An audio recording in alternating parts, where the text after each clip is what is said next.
guys, this is Mike, your host of Craft Beer Storm. How are you guys doing this evening? It's been a long day for me. It's like my third podcast that I record today, but it's awesome. I'm having a lot of fun, a lot of knowledge. And the next podcast that we have on deck here is we have Jeremy Hunt. He's the brewmaster at Wort Hog Brewing Company in Warrenton, Virginia, but he has a load of experience at a lot of different top-notch breweries. He knows many of these like OGs, I call them, the awesome brewers, from who just started the whole craft beer movement, and really great information. So it's a great episode. You got to stay tuned and listen to the whole thing because it's great information. All right, so let's get to it.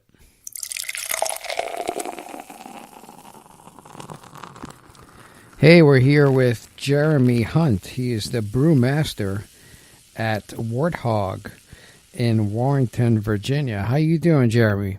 Hey, Mike. How are you? Thanks for having me. Yeah, no, thanks very much for coming on the podcast. And I was looking at your credentials. You have a pretty impressive background, and now you're in Warrenton.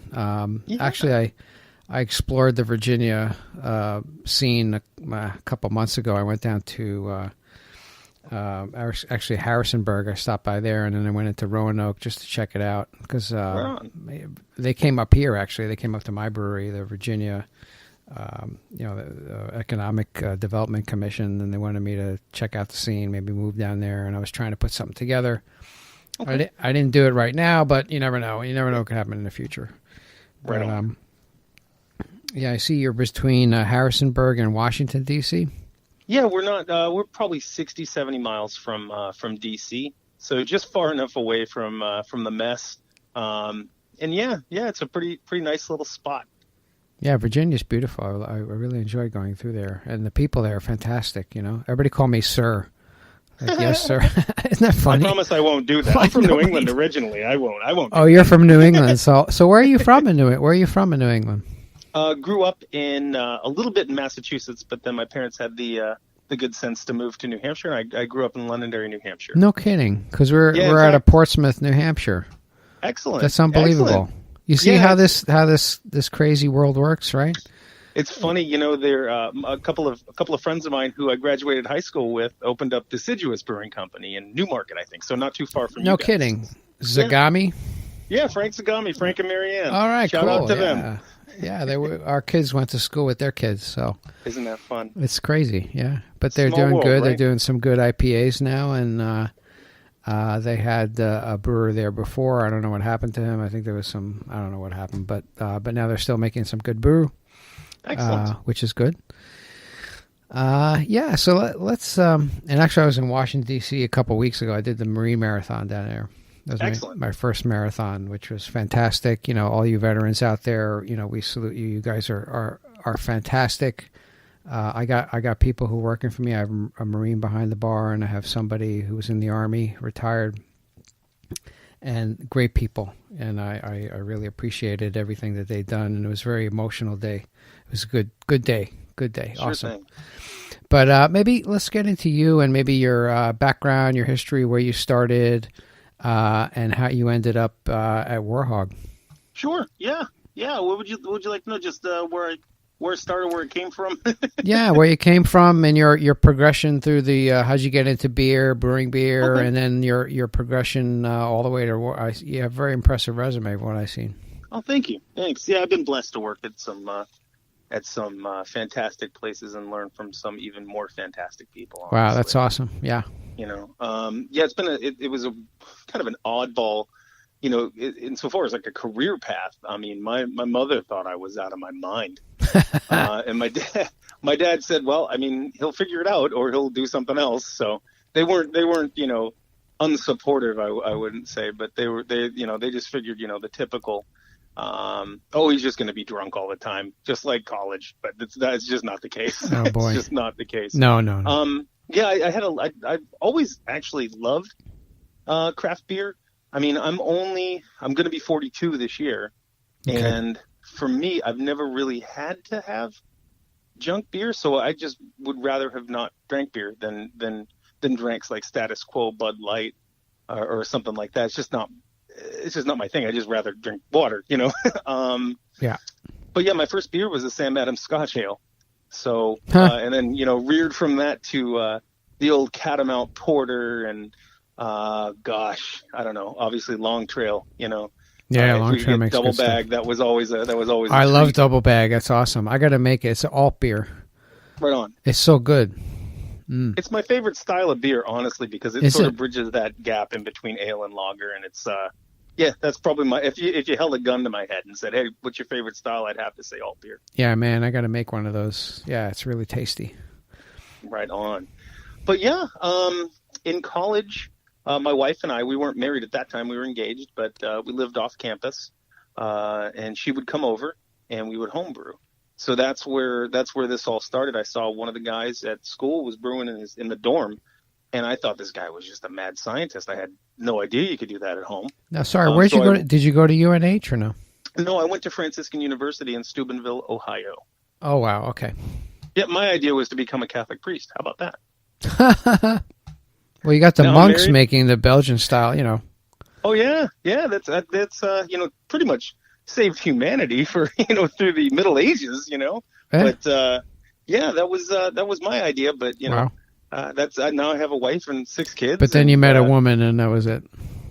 I wanted to get married. A priest told me I was too selfish to be a priest, and I said, yeah, "Oh, is that right?" Yeah, yeah. It's a long story, but yeah. That's funny. But yeah, we were homebrewing off campus, and then I don't know, one thing led to another, and I was wondering if I was going to do something with my degree, as was my wife, because we were engaged. And I said, I really don't want to do, you know, I don't really want to teach theology, and I don't really want to do anything with communication arts. It's just, you know, it was something to do, but at the end of it, I was like, well, do I really see myself doing this for 20, 30 years? So what I ended up doing is writing, gosh, I don't know, I'd say 10 cold emails to some of my favorite breweries, and 5 of them wrote back to me, and 2 of them said, when you're on break, when you're on spring break, come back and come to the brewery and hang out. And the first one was, I think, the now defunct Z Street Brewing Company in Fitchburg, Mass. Okay. And the other one that I could get to from, you know, close to home was Ipswich Mercury Brewing Company, Ipswich Ales. And both of them offered me jobs, and I picked the place I liked the beer the best. So because of the pale ale, I decided to go to Mercury Brewing Company in Ipswich. And all right. They kind of took me, Jim DeRue, who I'm still really, really good friends with, kind of took me under his wing. And I mean, I still talk to, it's funny, like I'll run into the owner, Rob, at like, you know, Craft Brewers Conference or something like that. And, you know, we just sat and shot the bull for, you know, 45 minutes to an hour, just, you know, catching up and whatever. And when I was on vacation this past summer, I stopped into the new brewery, and wow, I mean, it's a far, far cry from where they were on Hayward Street in Ipswich. So. I know. I went there myself. Actually, I was trying to scheme to put a new brewery in Salem in Mass. Oh, right on. I had everything. I put so much effort into it, and I had it was almost there, and then just there was an investor, and he said, I'm not going to do it, and everything just fell apart. But I had Ipswich too. I went to go visit Ipswich, and I think I met with Rob. He's the owner there. Yeah, Rob's the owner. Yeah, it was awesome. He was going to brew the beer, and then I had a distributor lined up, and the distributor was going to take the beer and just distribute it, and then I would get a royalty. It was awesome, but then all that kind of fell apart. But it is a big, brewery. Sure. And they do a lot of contract brewing there too. They do, yeah. I mean, and that was, I believe that was always part of the. I mean, I can't speak for Rob and the rest of the guys, but I know that that was a big part of the business as well. When I was there, we had, you know, a handful of contracts that we would do occasionally. But what was interesting about that, from a brewer's perspective, is trying to brew somebody else's beer.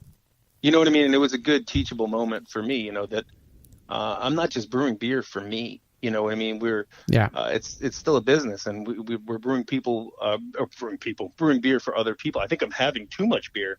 I'm on my second, I can't pronounce this, but Oak Cats is the short. It's Urban Chestnut Oktoberfest that my father-in-law was so kind to bring. He brought me some Swickle beer, and he brought me this, and I just adore Urban Chestnut's beer. So, oh, cool! What a treat! What a treat to end my my Wednesday for sure. Well, I see, and I'm looking at your tap list here and at the brewery. You're doing all kinds of different styles, which is awesome.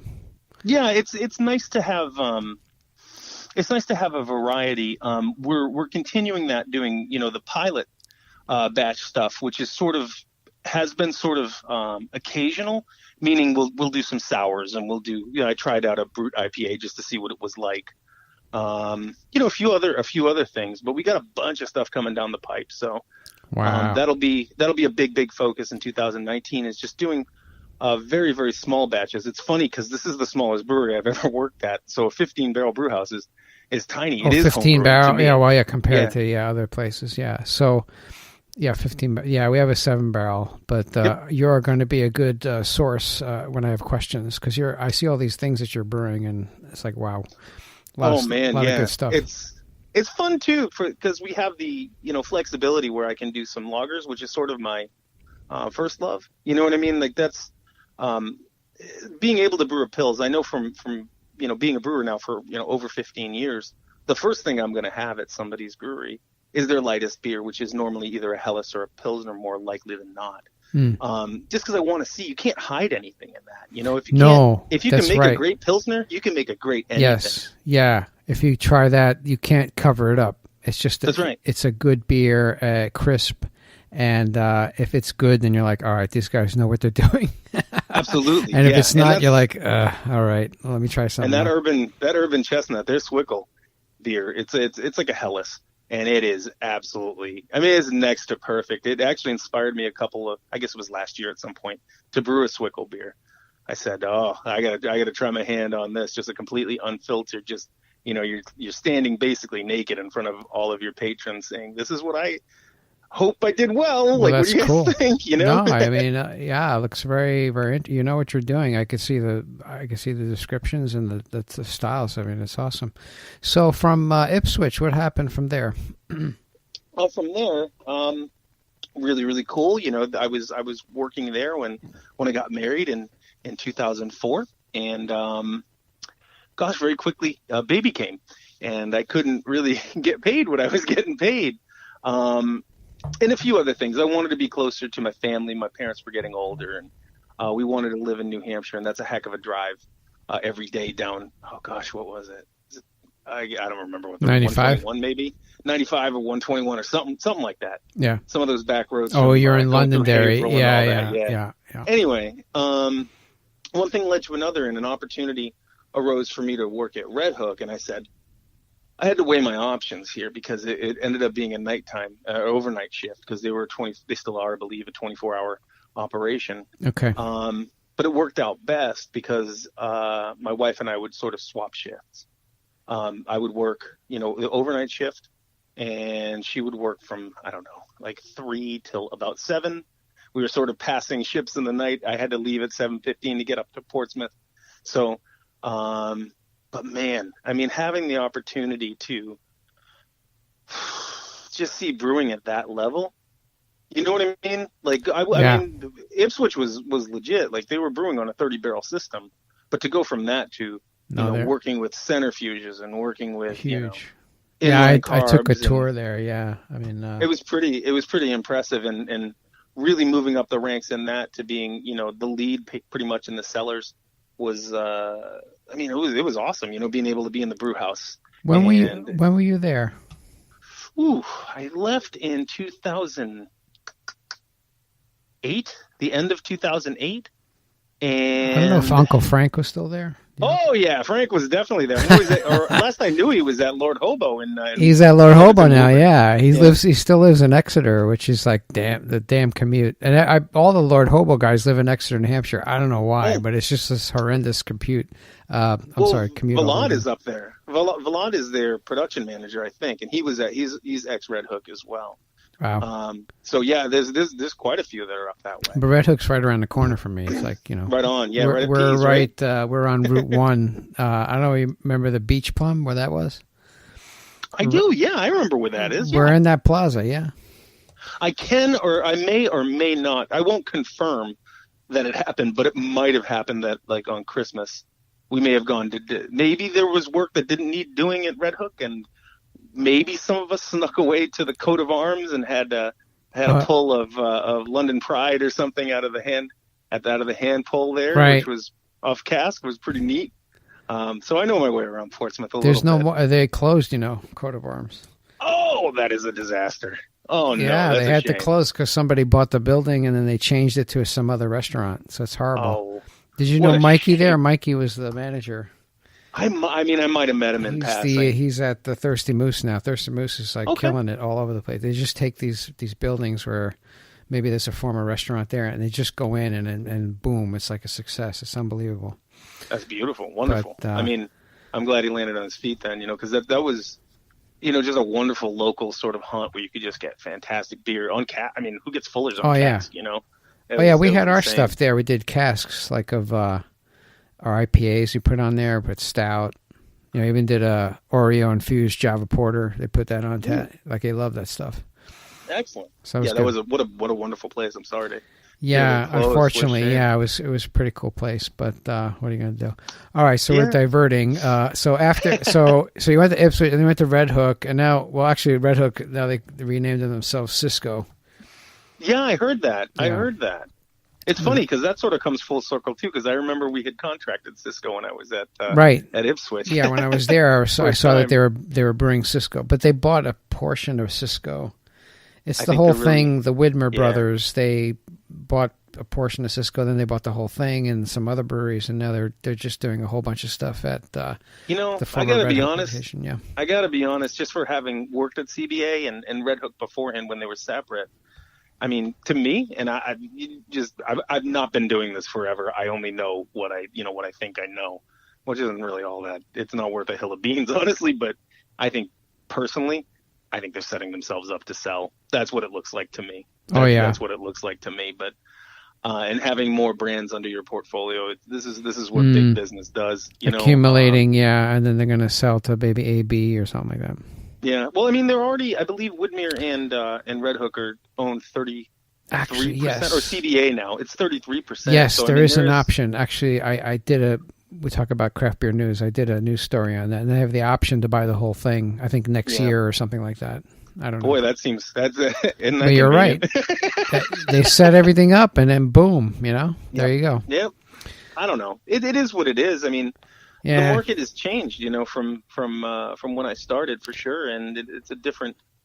Yeah, it's a different marketplace. It's just totally. It's going very local now, like hyper local. That's the new term, hyper local, and but for these like Smutty Nose, right? The bank took them over. Did you know that, or? I do. Yeah, my buddy is the brewmaster there now. Now that David left, yeah. Oh, I did a podcast with Dave too. He's at Chapel of Maine now. Very cool. Yeah, Dave Yarrington. He seemed like a really nice. I don't know him that well, but he seemed, when I did meet him a few times, he seemed like a very nice chap. He is a nice really guy. Nice guy. Yeah. I talked to him a couple of times. He's a really good guy. Really good beer. I went there to check it out, and really every beer I had was very good. So, and I'll tell you, Smutty too. I do long for the days of being able to, and I think we can. I can get the finest kind down here, their IPA, but I do look forward to when I can have that robust porter. It's still one of my favorite beers. Right. Tough to pass up if I see it. They're still alive. Somebody took them over, the investment group took them over, but they're producing some more beers. I saw some new beer. I think they have a new IPA out. I was looking at it, and we'll see what happens. Yeah, we'll see what happens. I wish them all the best. There's some wonderful people. Oh, there, some great people that were there. Yeah. Peter doesn't have much to. I don't think he has anything to do with it anymore, but he's a good man too. He really is. I got to see him in he's Dallas a good guy. He did a lot for the area, and he has Portsmouth Brewery still in Portsmouth, the town. Mm-hmm. And Todd Mott opened his own brewery. That's insane. I'm trying to get him on the podcast. He's like, "Yeah, we'll do Todd on the pod." I'm like, "Yeah, well, let's do it." If you can't get him, maybe you could get his beard to do the podcast. That would be interesting. I always go there when he did Kate the Great for Portsmouth Brewery, which was awesome. They had like a lottery to get this beer, and now he does like Mott the Lesser, and he does that every 6 months. So you should try to plan a visit up here and go check it out. He just did it now. It's a couple weeks ago. I went to go see him because I always go see them when they release that. It's delicious beer. He ages it in different oak barrels, like very brandy cool. oak barrel, wine oak barrel. Really delicious beer. Yeah, it's imperial style. I really think, unbeknownst to Mott, between he and Dan Paquette, really that's the only reason I stuck with making beer. To be totally honest with you. Oh yeah. Yeah, being my local pub when I was in between working at, not in between. I mean, there was no real layover, but in between the timing wise, we were between working at Ipswich and when I transitioned over to Redhook, there was a pub that opened while I was at Ipswich called the Tap in Haverhill, and Oh, the Tap. Okay. I believe it was Mott that was their opening brewer, and I said, wow, if I could learn how to brew like this guy, if I could really study and learn how to brew like this guy. And then he had ended up leaving, and I don't know, I think he might have gone up to Portsmouth after that, but Paquette took over, and I'm like, just back to back, just fantastic brewers at my local watering hole. You know what I mean? Wow. And I was just blessed, and I said, this is pretty interesting. Maybe I can, if I work hard like these guys work hard, and love this craft inside and out, maybe someday I can make something of it. They have this awesome beer. I don't know if it's Solar Plexus. Yeah, I've heard all about it. I haven't tried it. Oh man, we wanted it's to get over really there. good, really good. Very cool. I just kept drinking it. I'm like, I got another one. Yep, I'll have another one. It's just really good beer. And they're doing canning and all kinds of other stuff now, so it's pretty cool. It's pretty cool. They made a good run.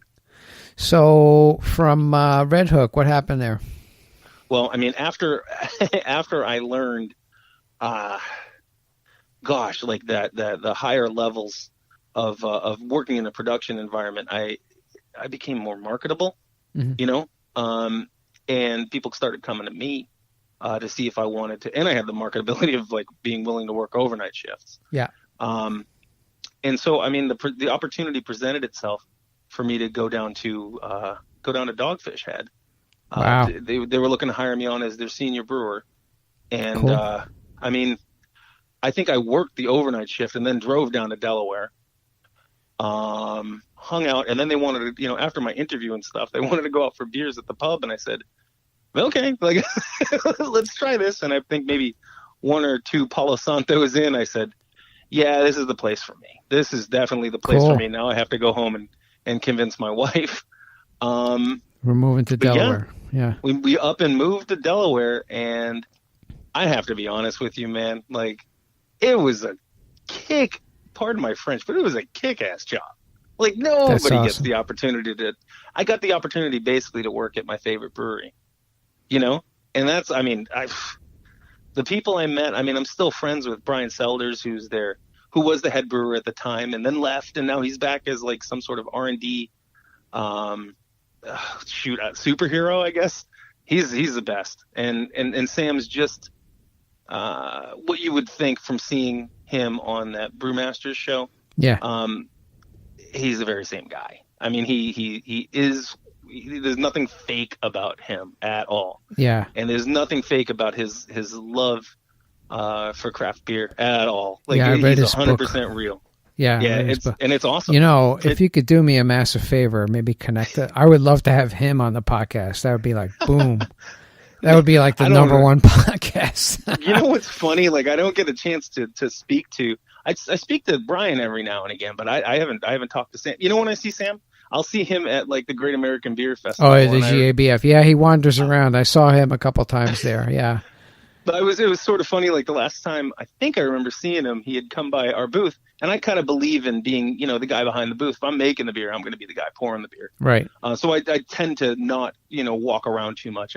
I tend to like stay behind the bar. And then Sam and Brian came up and said, Jeremy, nice to try your Dream Crusher IPA. And I said, oh man, that's super cool that you remember who I am. Yeah, that's cool. Yeah, but that was a cool job. And I mean, at a critical time when they were in a very, very expansion, sort of what's the word I'm looking for? They were really getting to the point where they were expanding a lot, meaning infrastructure wise, meaning capital investments and equipment and things like that, where some of the folks were a little bit apprehensive. I mean, I felt totally comfortable. We're installing a centrifuge. I'm like, yeah, I've used one of those before. it spins at 8,500 RPM, and it doesn't really scare me at all. So, and moving the brew house over from basically point and click operation, meaning like remote control, over to full automation and things like that, I was already comfortable with, full automation. So right. Really Redhook afforded me the opportunity to have my dream job, to be totally honest. Like, that's that was awesome. And then, time went on, and more responsibility got handed to, me and my teammates there. And one thing led to another, and they promoted me to head brewer. So I had a nice little life for my wife and my family there in Delaware, and it was pretty cool. The head brewer, you were like the master brewer, I guess. No. Oh, okay. There's a hierarchy to things, man. And all right. I didn't know you say head brewer, but how was it? What was that in the hierarchy? The hierarchy was probably like the brewmaster, assistant brewmaster, and then the head brewer. Okay, that's pretty up there. But you know what? I mean, at the end of the day, I got to work with people that, I continuously still ask for, advice from. Like, I asked Brian maybe a couple of weeks ago about Munich Dunkel, because that's one of those styles I can't seem to get right without a decoction, and I don't want to go through the pain in the butt of a decoction mash, Wow. Because our malts are modified. But yeah, what a cool job. And I was working at night at first, and then they thought it was worthwhile to bring me onto the into the land of the living, and I got to be a normal person again, which was pretty neat. But yeah, all in all, I got nothing bad to say. It was honestly a really cool ride. That's great. I got to go visit them. I haven't been down there. Check it out. Yeah. We were installing 800-barrel fermenters outside. Oh. Yeah, just stuff I would have never seen. Man. But really cool. And trying to make sure that, I think Sam was the one that said, we want to be off-centered, because that's their catchphrase. We want to be off-centered in the kinds of beers that we produce, but we want to make them in a meticulous manner. Right. You know what I mean? You can't just be haphazard. No. People are expecting, if they want raison d'etre, they want that beer, and they want to know what they're getting. And to have that kind of belief that every beer that you put out is going to be something different and fantastic, but the same experience you had before. Yeah. That's something they really prided themselves on. And I think that was like a growing, they grew into that just like anybody would, but they did a hell of a job. I applaud them. Like, they really, really worked hard to keep the ethic, to produce interesting beers, and to continue to push the envelope a little bit. They've done so much for craft beer. Honestly, none of us would be here without. Yeah, he's like the Godfather. He's one of the Godfathers. Oh yeah, for sure, yeah. Definitely, the OG. Definitely. Yeah, but and he raps. they well, like Mitch Steele's down by you. Well, he's in. Oh, yeah. No, he's in Atlanta now. But they just took over the Virginia Beach facility from Green Flash. Yeah, the Green Flash. Yeah. So they took it over. I talked to Mitch occasionally. Yeah, he was a New Hampshire boy when I met him. Yeah, I'm trying to get him on the podcast too. I keep sending him an email. So we keep connecting. He's like, yeah, we're gonna do it. No. He's very busy. He still lives in California. No, I know. And what was interesting is he was very, very plugged in, and maybe not now. He's real busy now, but even when he was at Merrimack at the AB plant, he was very, very plugged into the homebrew scene. You know, he always had a love for the craft of brewing, and maybe that's not what he was able to do at AB, but really ever since then, like, if I ever had a really perplexing question, I would ask Mitch. You know what I mean? Like, he's the guy I would ask. I've fired him probably too many of those, Facebook Messenger. Hey man, please, I'm in a pickle right now. Can you help? Right. And he always knows the right. He always knows. He's seen it. He's done it. And he's worked his way through. So he really does. What a cool dude too. He's awesome too. Yeah, Just a good person. There's not a whole lot of jerks in the craft brewing world. No, there's not. God. There's not a lot of jerks. No, I haven't really met a jerk. They're all pretty cool. Maybe they have like an aura. Maybe some of them have an aura about them. But then when you talk to them, they're like really down to earth and they're very helpful. Oh, absolutely. And that's what I love about the industry. That's what attracted me to the industry. I'm originally a CPA auditor. But I think maybe the meticulousness transferred into the beer. Mm-hmm. Because you got to be really specific and clean. Like, everything's got to be clean, man, and sanitized. Like, a lot of people are sloppy and they make bad beer.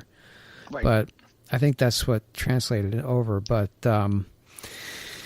yeah, I got to connect with. I got to get him on a podcast too. So that was cool. So you were at Dogfish Head, and then what happened next? Well, to be totally honest with you, the only reason I left is because remember I told you before. My priest said I wouldn't be a good priest because I'm too selfish. Well, it didn't go away. I was selfish, and I got a little bit ahead of myself insofar as maybe I can do something else. Let me see if I can make a go of this, somewhere else and see what I can do. And in retrospect, it was probably, not probably, it was definitely a mistake. I up and moved my family to Kentucky. Oh, okay. And worked at Bluegrass Brewing Company for about a year and 9 months. And I got to try out some recipes, and really kind of, what's the word I'm looking for? Kind of get the air beneath my wings to kind of prove to myself that I wasn't just having to follow somebody else's recipe. Yeah. I was able to, actually construct my own recipes and stand behind them and really learn. And just kind of puff myself up a little bit. But other than that, I don't really have anything to say about it. It was a learning experience. We could say that much. And I looked for, I stayed there as long as I did because I liked my house. You liked your house. And that's about all I have to say about that. All right. Maybe we'll move on from there. We'll go. Now, how'd you end up at Wort Hog? Was there anything in between that and Wort Hog? Yeah, Deep Ellum in Dallas was my next move. Okay. And that was, what an interesting dynamic that was, moving from a smaller, brew pub that had been around with 3 brew pubs that had been around for 20 years to, back into a production facility that was growing, and didn't know, exactly how to navigate that stuff, meaning distribution, meaning, all these things that I just kind of knew, at that point. So it was a really, really good fit. When I started at Deep Ellum, we were brewing, I don't know, maybe 4 times a week on the 30-barrel system. And then CIP on Friday. And by the time I left, we were doing about 32 batches a week. Wow. Yeah. So operating 24/7 on a 30-barrel system? Yeah, we were cranking out beer, That's heavy-duty beer, man. Where were they distributed? All over the place, huh? Well, at first it was all, self-distribution. And very quickly as you grow, you realize that, we're, if we went with distribution, there's that margin there that you have to make up for with volume. Yeah. But, that money that you're making just doing it by yourself is in manpower, is in things like, your trucks and gas and upkeep of those trucks and, and the turnover of manpower. So they had good foresight to sign on with a good distributor who really, really courted us pretty hard. And little by little, they took on, other areas of Texas. So I think the fact that we were growing 100% a year for 3 years running, you know what I mean? Like that's the proof's in the pudding there. A lot of really, really good people came, or that I got to work with, and, growing a brewery, installing a centrifuge, helping to put in, 60-barrel, tanks, and then, 120-barrel bright tanks, and then 120-barrel fermenters, and then 240-barrel fermenters, just being in the thick of it while it's growing is wonderful for a brewer. Wow.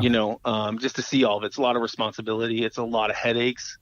And realistically, at that point in my life, 3 years into it, maybe a little bit before that, I was thinking, I'm a dad and a husband before I'm a brewer. I don't want my kids to grow up without me being around. You know what I mean? And being all kinds of hours. And it's a very time intensive, it's a hard job. I mean, brewing. It is for sure. It kicks your butt. I mean, like over here, like a brew day is like 12 hours. And by the end of the day, you're wiped out.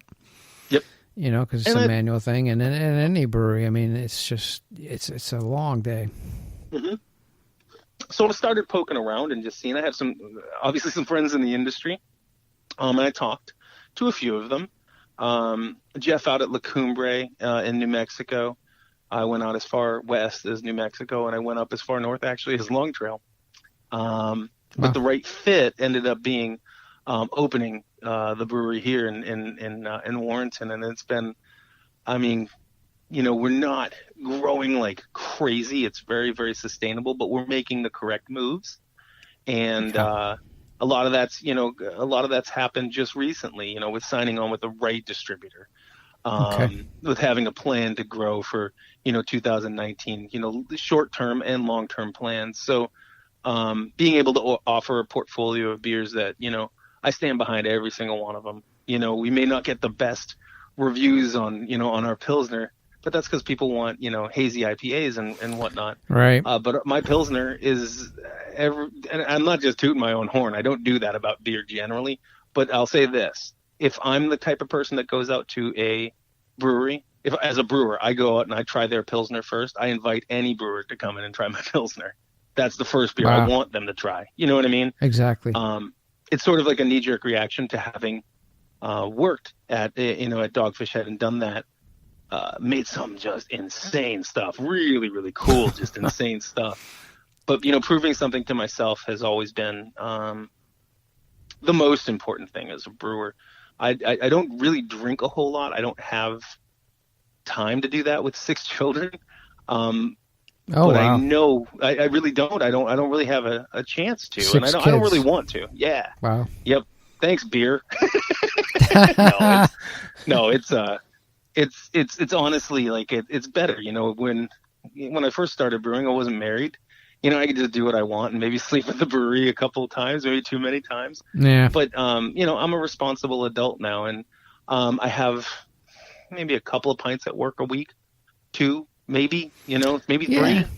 But I just don't. I don't really have the time that I used to have. My focus is my family, and this is how I pay my bills, and I'm able to actually have a passion about it again, as opposed to just getting stuff out the door and having the bottom line and worried about going out to way far away from the brewery to to rep the brand and have all that weight on my shoulders. It's really.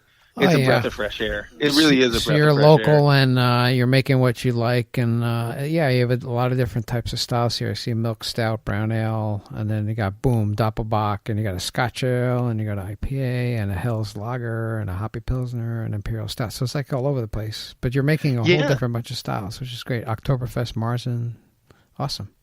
We're doing a little bit of everything. I mean, my pride and joy is always going to be my lagers. But, honestly, I'm at the point where, like I said before, I realize that I'm not making beer just for me. So a lot of that comes through in the pilot batching and doing, very, very small boutique sort of batches of beer. And honestly, it's like working at the smallest brew house I've ever worked on. And then going back, it's almost come full circle now. I'm in, with the pilot system, I'm in, basically 10 gallons at a time. It's just like when I started. Oh. It's actually kind of refreshing because it's like a breath, it's just like, oh yeah, I remember how to do this. This is fun. It ends up enkindling that kind of fun spirit. Wow. And I hope to share that, with a lot of the homebrewers in the area. We have a great homebrew place up in, Manassas, Virginia called Jay's Brewing.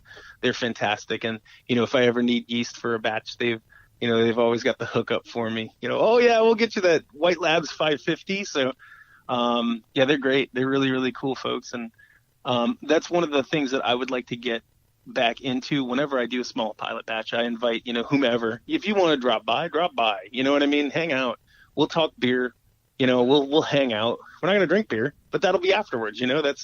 That's the proper place. This is still work for me, but it's really enkindled in me another that passion that I started out with. I was just going to say passion. Yeah. Mm-hmm. Yeah, it really started with homebrewing. It was a hell of a lot of fun back then, and it might be even more fun now because I'm continuously, learning. I think that's what the goal is that if you're always learning something new, you never get bored. You know what I mean? You're just chasing that next thing. That next cool flavor or that next cool idea. It keeps your mind fresh and keeps keeps the old ball rolling. Yeah, it's a great thing. It's a passion, and you love it, and that's awesome. You have an awesome job. Now, you part owner there, or are you just brewing? Or I am officially the yeast whisperer. No, yeast shepherd. My mistake. My official job title is yeast shepherd. I know my place. Yeast shepherd. Okay. Yep. It's I know what makes us beer. It's not me. I make sugar water. The yeast makes us beer. Right. So I make sure, very, very, it's interesting to be able to take some of the techniques and some of the, the book learning that I've had, and to incorporate that into a smaller system. It's, I really think some of our beers are a cut above. And part of I would chalk it up to me, but really it's not. Again, like I said, I think I said it when we started out, I get to stand on the shoulder of giants. I learned from the people who started this whole damn thing. Mm-hmm. You know what I mean? This whole craft beer thing that, maybe took hold again in 2012, 2013 for some people, but, for them it was a labor of love and, the early 80s, so I'm learning from the people that had this as a labor of love in the 80s. And my goal is to, pass on this tradition, and this,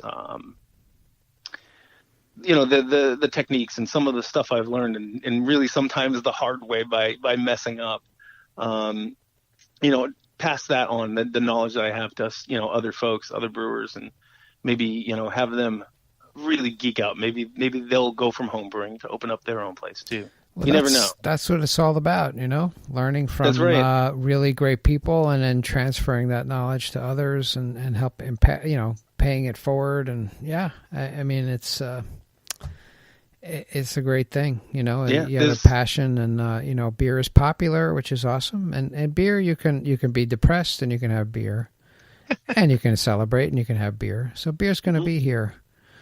And that's right. And only really, I find that, it's only made my life better. Thank God I've never had an issue with it. I'm at the point where, like a couple of pints is good for me, and I can really, really enjoy that. Yeah. With some friends and family, and that's where it is for me. I'm gosh, thinking about it, I said it earlier, but like I'm almost 16 years into doing this and getting paid for it, which just seems ridiculous.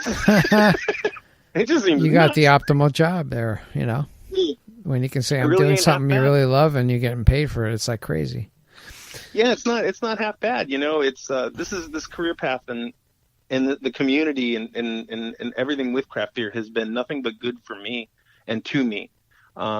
It's afforded me the opportunity. As my family grew, I get paid more, and a lot of industries aren't that way, where somebody would have to take another job or this and that. I can still focus on my work, and learning how to do it as best I can.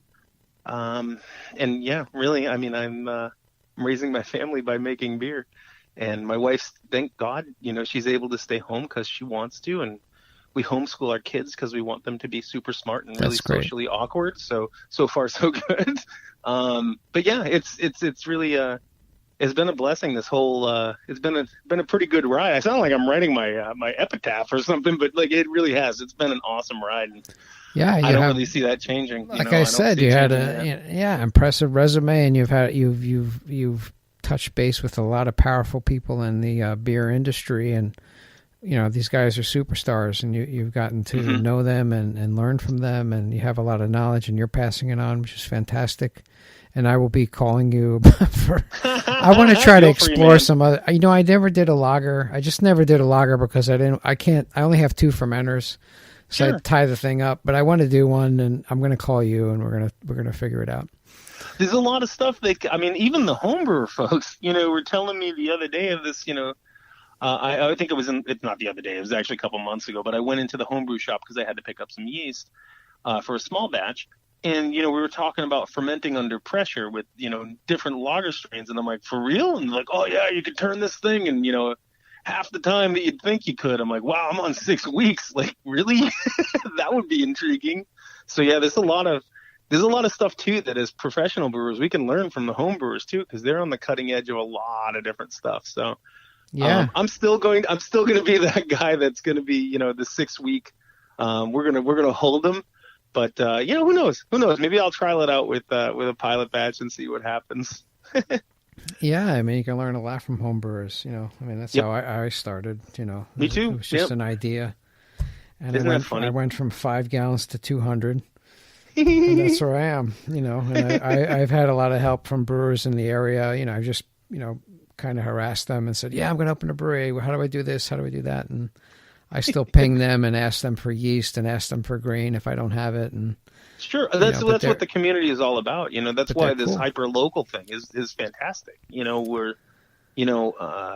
together we're heavy. You know what I mean? Like we're not at each other's throats as what's the word I'm looking for? Like competitors. Yeah. I mean, in a certain way, in some ways, yeah. But realistically, like we're all in this together.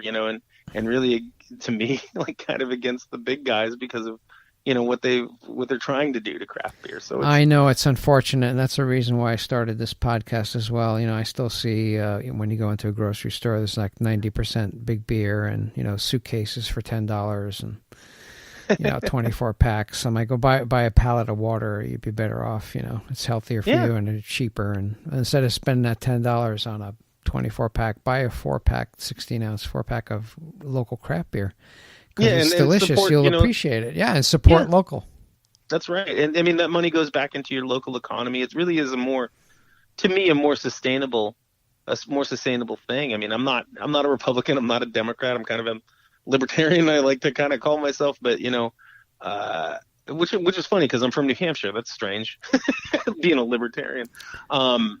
But yeah, thinking about it, it really does make a lot of sense. And, are we going to make tons of money? Not necessarily. I mean, that might happen, but if we grow, we're going to grow organically and we're going to grow smart and we're going to grow with our,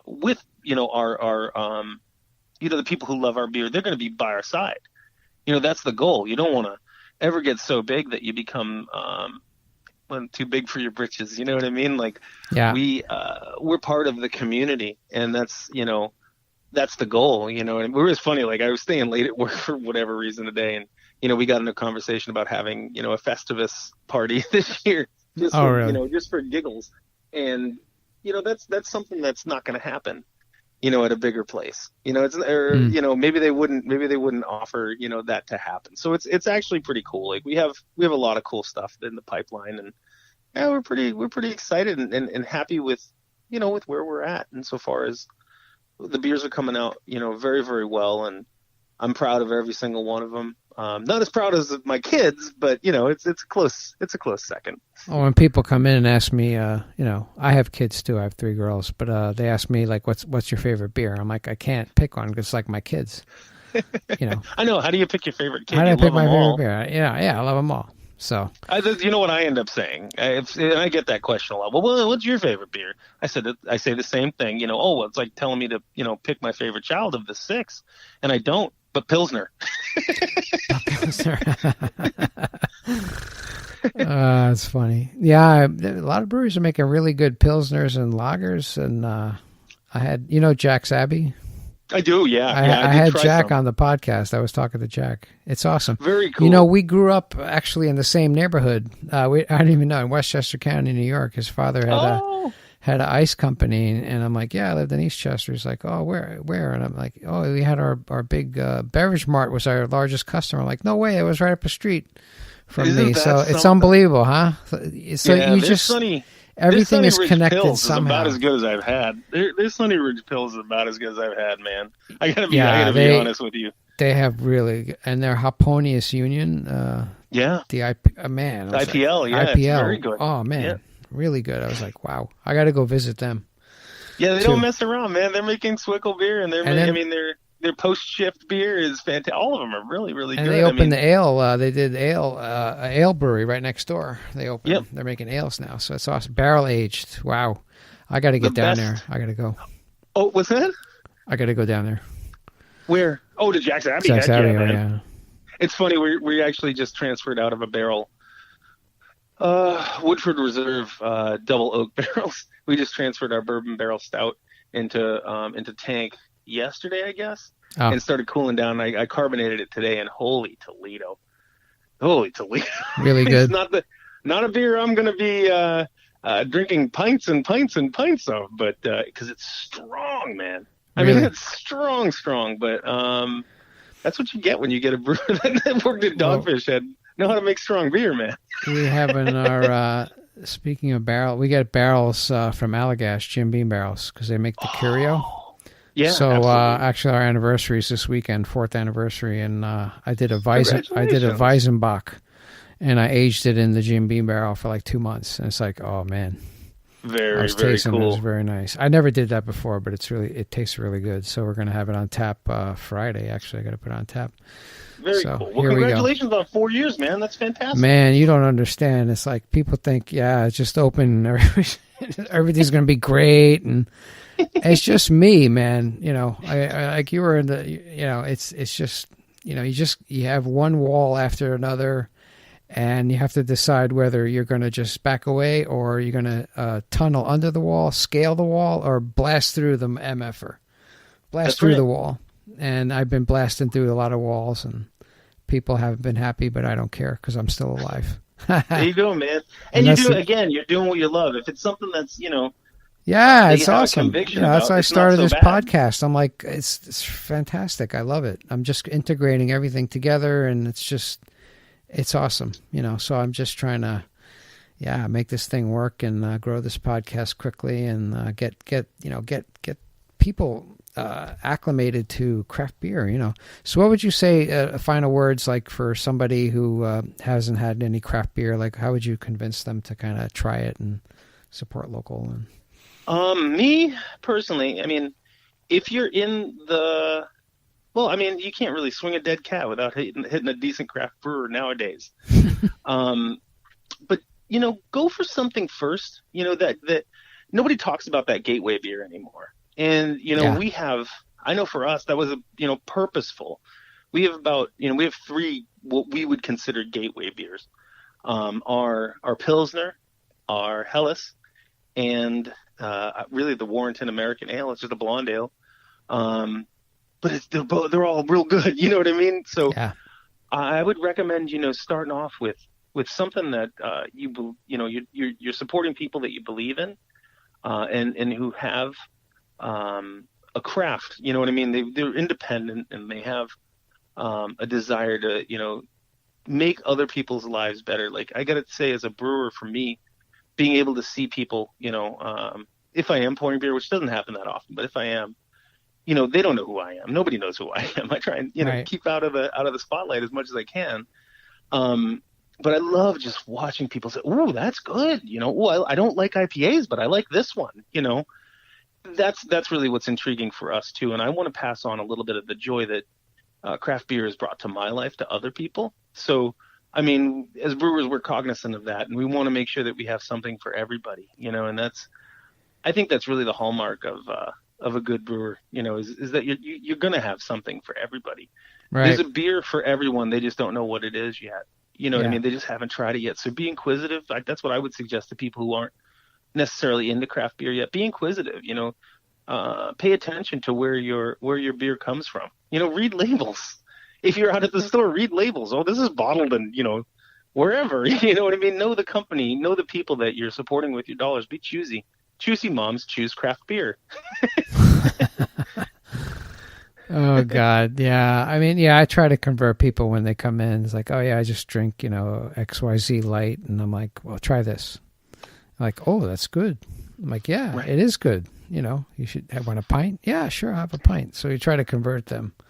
That's right. One person at a time, Yeah. And your enthusiasm is always going to be something that's, at least that I found, enthusiasm is something that's infectious. If you're excited and you're, just enthusiastic about what you're doing and some of the stuff that you're brewing. I mean, people that translates over. People get excited too about being around people who are excited, and being a part of something. Yeah. So I mean, I see people. When they come in, I give them a tour, and they're like, "Oh, the owner was so awesome and passionate," and I'm like, "Really?" I'm like, "I guess I was." I was just telling them away. we have to step away every now and again and realize that, the thing that got us into that doesn't go away. And the thing that got us into brewing beer doesn't go away. It's just we're so used to it, you know what I mean, that we don't see it all the time. Yeah. But other people pay attention, and they're, like I said, that enthusiasm is infectious, whether we realize it or not, and I find that I'm attracted to people who, whatever line of work they're in, if they're enthusiastic about it, it gets me enthused, it gets me excited. Oh, absolutely. Too, if they have a positive attitude and they're psyched about it, and you're like, yeah, let's do it. Those are the people you want to surround yourself with. Absolutely. And that's what I'm trying to do. I mean, right. It's great. So, hey, listen, this has been an awesome conversation. I just, it's fantastic. You're connected to the area, and you have you've been under the tutelage of all these fantastic brewers and movers and shakers in the industry, the OGs, like I said before. Fantastic. I mean, and you have a lot of knowledge, and I want to stay in touch with you. I want to try to maybe get to Virginia again, and maybe come and check out some of your beers down there, or maybe we can swap some beer, and it'd be cool. Oh, that'd be fun. And next time I'm in, I should be back up in New England sometime in the not too distant future, so I'll pop by and say hello for sure. Yeah, you let me know when you'll be around, and I'll be here, and we'll be cool. Wonderful. Thank you. All right. Hey, well, I appreciate you being on, like I said again, and thank you for everything you're doing. And we'll talk to you soon. All right, man. It was a pleasure. Cheers. All right. Cool. Wow. That was Jeremy Hunt. I told you, this guy knows everybody. Right now he's the brewmaster at Wort Hog. They're making all kinds of different beers. I went on his website, and it's just fantastic beers that he's making. All crazy different type of styles, which is very refreshing. Not just IPAs, but I love IPAs. Don't get me wrong. But there are, like I said, 102 different type of beer styles according to the GABF guidelines. And actually, we do a podcast every week on Wednesdays. If you tune in, I go over a different beer style every a week, and try tell you what the grain composition is, what the IBUs are, how bitter it should be, tastes, what glass to serve it in, all kinds of stuff. So, hey, if you like this podcast, if you like what we're doing, Craft Beer Storm, please go onto iTunes. I don't ask anything of you. Just go onto iTunes and give us a rating and review, and please subscribe, and just tell somebody else. Just take a couple minutes to do that. That will help me out tremendously, and that shows iTunes that we got a lot of people listening to us, and that moves us up in the rankings. And we want to try to be the best podcast in the world. We're aiming high. So we're bringing this content to you, and free of charge. You just listen, subscribe. So if you can help us out, I really appreciate it. All right, so until next time, ladies and gentlemen, go out to your local craft brewery, get some good craft brew, and enjoy. Take care.